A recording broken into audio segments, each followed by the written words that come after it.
Now this is the account of the generations of Adapa after Cain was exiled, and the heavenly journey of Enki, and the death of Adapa. In the 99th Shar, to Cunan a son was born. By Mualit, a half-sister of Cunan, he was conceived. Malalu, he who plays, she named him. In music and song he excelled. For him Ninurta a stringed harp made, a flute for him he shaped. Hymns to Ninurta Malalu played. With his daughters before Ninurta they sang. The spouse of Malalu, the daughter of his father's brother was, Duna was her name. In the 100th Shar, since the count on earth had begun, a son to Malalu and Duna was born. Their firstborn he was. Erid, he of the sweet waters, his mother Duna named him. Him Demuzi how wells to dig had taught, for flocks in distant meadows water to provide.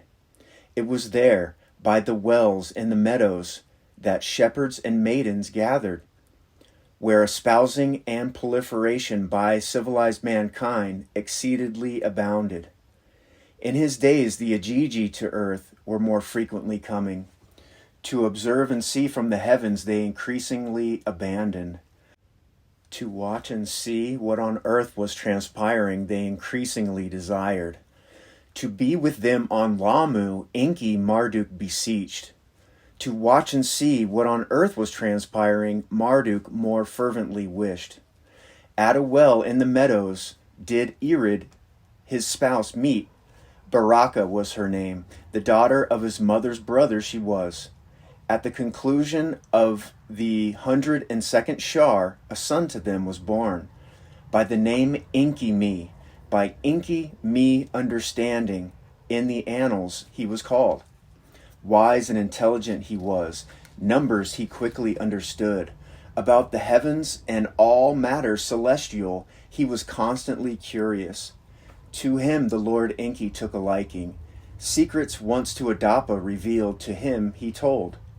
Of the family of the sun and the 12 celestial gods Enki him was teaching, and how the months by the moon were counted, and the years by the sun, and how by Nibiru the Shars were counted, and how the counts by Enki were combined. How the Lord Enki the circle of heavens to 12 parts divided, a constellation to each one how Enki assigned. 12 stations in a grand circle he arranged. How to honor the 12 Anunnaki great leaders by names the stations were called. To explore the heavens Enki was eager.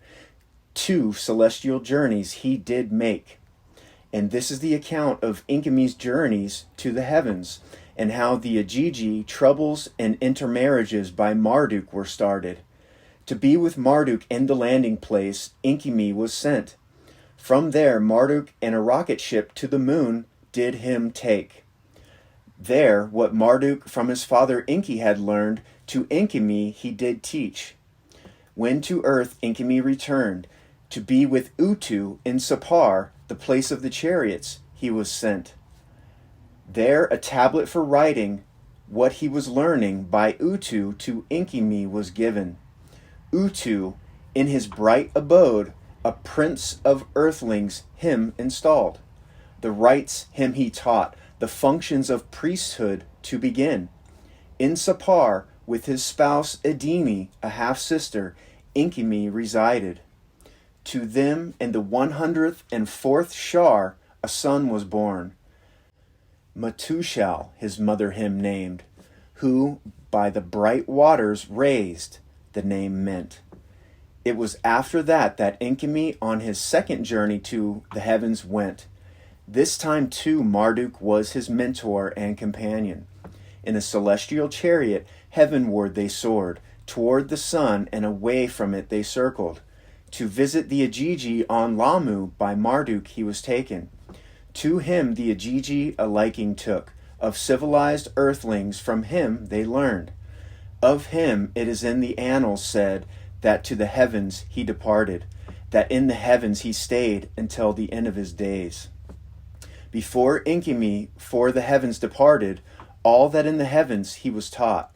In writings Enchimi a record made, for his sons to know he wrote it. All that is in the heavens, in the family of the sun he wrote down, and about the quarters of the earth, and its lands and its rivers too. To the hands of Matushal, his firstborn son, the writings he entrusted, with his brothers Rajim and Gaidad, to study and abide by. In the 104th Shar was Matushal born. To the Ajiji troubles and what Marduk had done, he was a witness. By his spouse Ednat, a son to Matushal was born. Lumach, mighty man, was his name. In his days conditions on earth became harsher. The toilers in field and meadow raised complaints. As a workmaster, the Anunnaki Lumach appointed the quotas to enforce, the rations to reduce. In his days, it was that Adapa his death time attained. And when Adapa knew that his days to an end were coming, let all my sons and sons of sons assemble themselves to me, he said, that before I die I may bless them, and words to them speak before I die. And when Sati and the sons of the sons had gathered, where is Cain, my firstborn? Adapa of them all asked. Let him be fetched. To them all he said.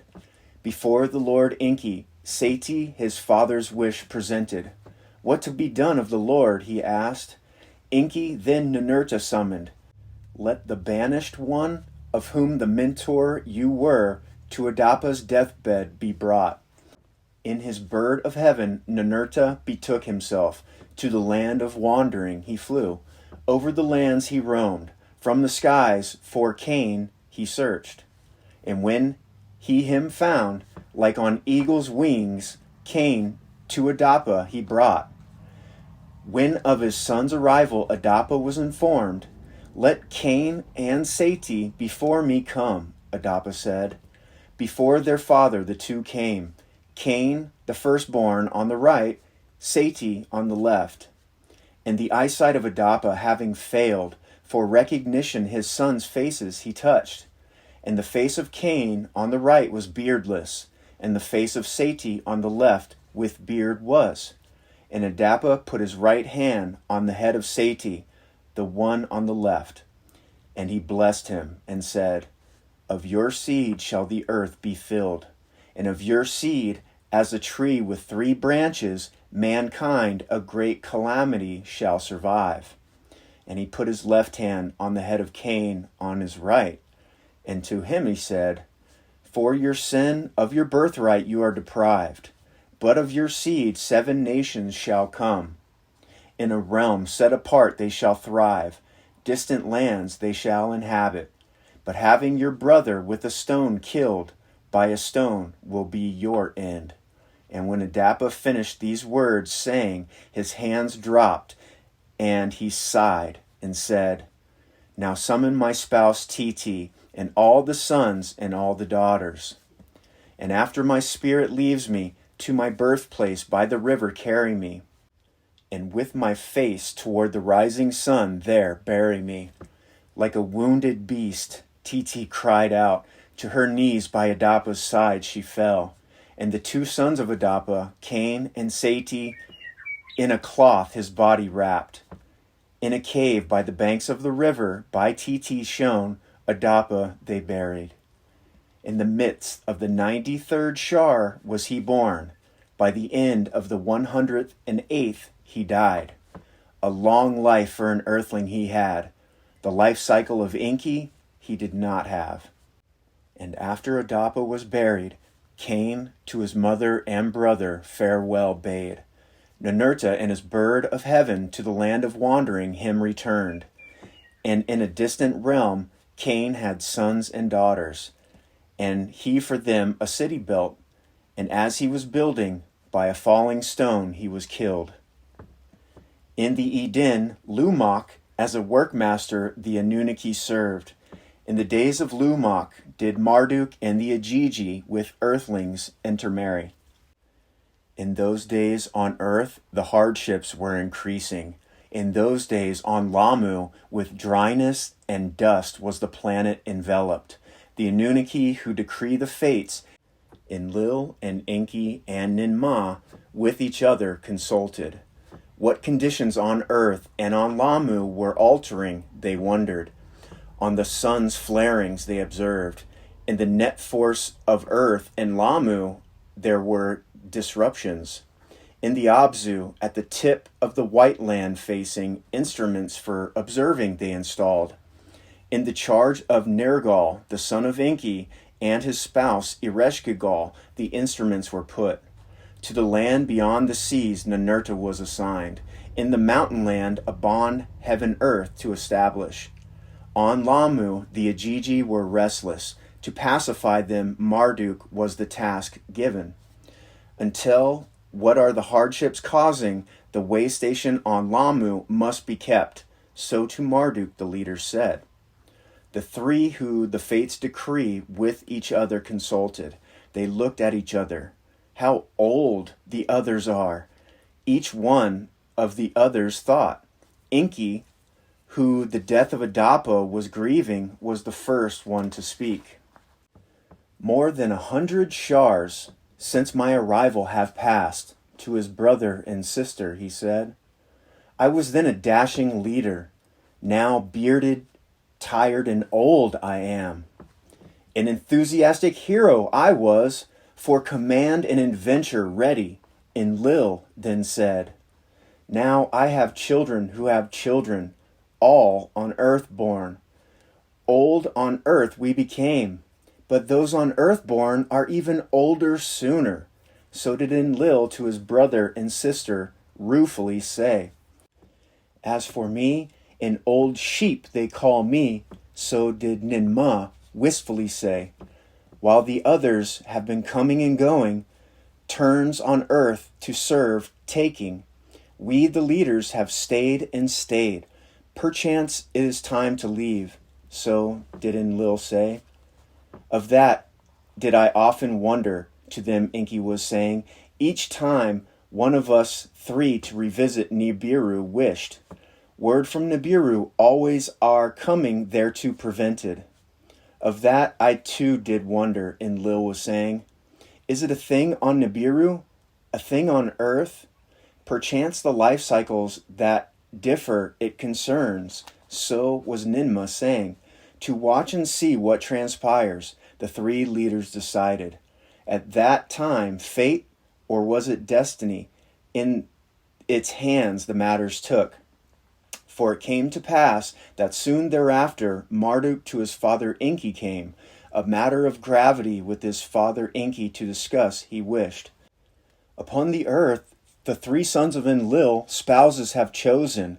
Ninurta, Bao, of Anu, a young daughter, has espoused. Nanar has chosen Ningal.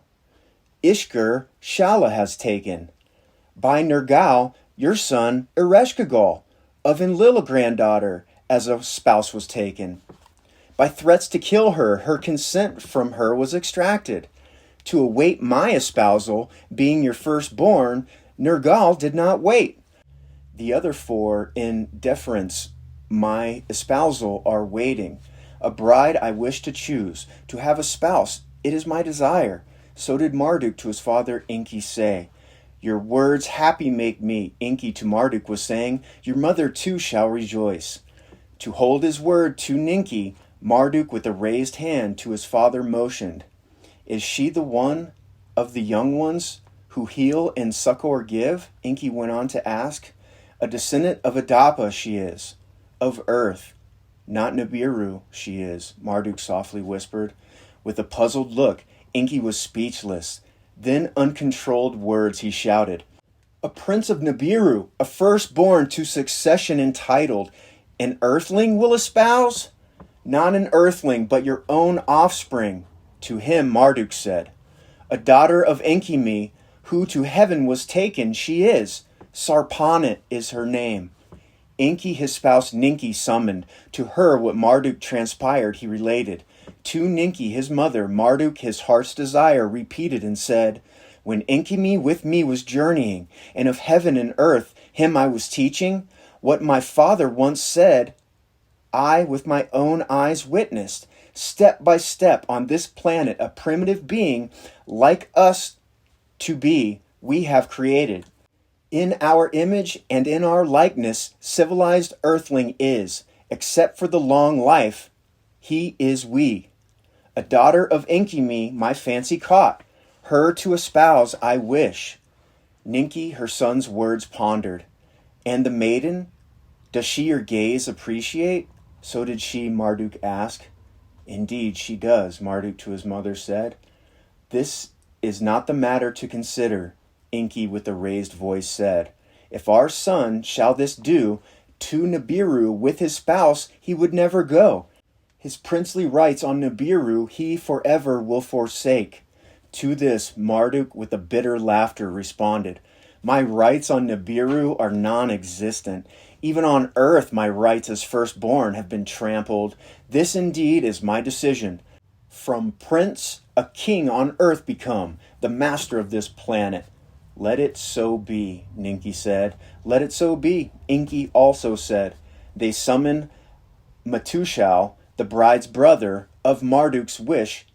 They him told. Humbled, but with joy overwhelmed, Matushal was. Let it so be, he said. When of the decision Enlil was told, with fury he was seized. It was one thing for the father with earthlings intercourse have. It is another matter for the son an earthling to espouse, lordship on her to bestow. When Ninmah of the matter was told, greatly disappointed she was. Marduk any maiden of ours could espouse, even from my own daughters by Enki he could choose. Half-sisters, as is the royal custom, he could espouse. So did Ninmah say. With fury, Enlil to Anu, on Nibiru of the matters, words beamed up. Too far has this behavior gone. It cannot be allowed. To Anu, the king Enlil said. On Nibiru, Anu, the counselors summoned, the matter with urgency to discuss. In the rule books of such a matter, no rule they found. Anu, the savants also summoned, the matter's consequences to discuss. On Nibiru, Adapa, the maiden's progenitor, could not stay. To Anu they were saying, therefore, to return to Nibiru with her, Marduk forever must be barred. Indeed, having to earth cycles become accustomed, even without her, Marduk's return impossible might be. So were the savants to Anu saying. With that, the counselors too agreed. Let the decision to earth be beamed. Anu was saying, Marduk marry can, but on Nibiru a prince he shall no more be. The decision by Enki and Marduk was accepted. Enlil, too, to the word from Nibiru bowed. Let there be a wedding celebration. In Eridu let it be, Ninki to them said. In the Eden, Marduk and his bride cannot stay, Enlil the commander announced. Let us to Marduk and his bride a wedding gift make, a domain of their own, away from the Eden in another land. So did Enki to Enlil say. Of Marduk being sent away, Enlil with consent to himself was thinking. To what land, of what domain are you speaking? Enlil to his brother Enki said. A domain above the Abzu, in the land that the upper sea reaches, one that by waters from the Eden is separated, that by ships can be reached.